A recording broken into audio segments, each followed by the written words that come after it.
Hello, everyone. Dan here from the Next Issue Podcast, continuing to cover the Ultimate line over at Marvel. In this video, we'll be doing a review for Ultimate Black Panther #4. This is a new book from Marvel Comics. Let's talk about the creative team before we get into this book.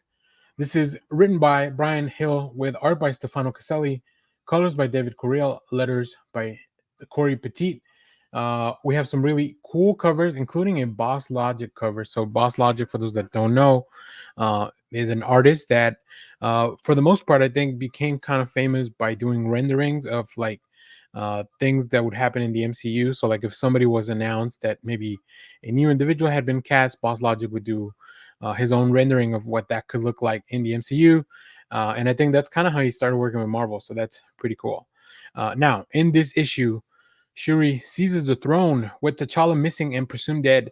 Wakanda needs a new leader. Shuri wants war against Ra and Khonshu more than T'Challa ever did, but at what cost? Meanwhile, Black Panther must learn from his new allies, the Freedom Fighters, Killmonger, and Storm. So, yeah, I think as I've been talking about this specific series, we see that T'Challa is not this super confident. Like he's being pulled in so many directions where with people that he trusts that I don't know that he's very sure of himself. I hope that this journey to find his resolve really comes to fruition by the close of this arc because things are getting very very grim, right? Moon Knight, the entity known as Moon Knight, or the pair of Ra and Khonshu, like they are really like they're advancing rapidly, and Wakanda seems to be in peril. This is why Shuri has to step up. But obviously, what happens when they discover that the Black Panther is not dead, and how will the Freedom Fighters come into the fold in this battle against injustice and against the Moon Knight? So let's take a look at the art for a minute. I really really love the designs of Wakanda. I think it looks different from the films, different from previous comics, but it's still like this really cool futuristic society that has its own very specific culture.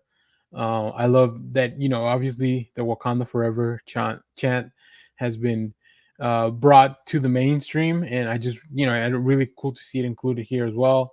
I think Bryan Hill allows Stefano Caselli to do these conversations, these more quiet moments to really shine, and that really works for me.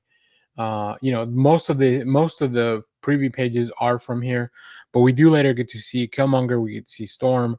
I like the role of Killmonger here as more of an ally to T'Challa, at least for now. I like the role of Storm because this is a completely different universe, and I think Storm will always works very well in Black Panther stories. But yeah, I do hope that we will see T'Challa gain that confidence that I think we know him for, and come to the forefront once again. But he's got a lot of people working and looking out for him.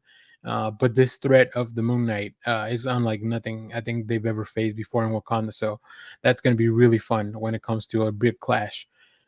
So if you have read this, let me know what you thought about it down in the comments. As always, thank you for watching, everyone. Remember to share, like, subscribe, hit the bell so you know when we go live. That is most Saturdays, 10 a.m. Central Standard Time. Stay tuned. We have more comic reviews, trailer reactions, TV recaps, all that fun stuff here in the channel. Thanks for watching, everyone. Bye-bye.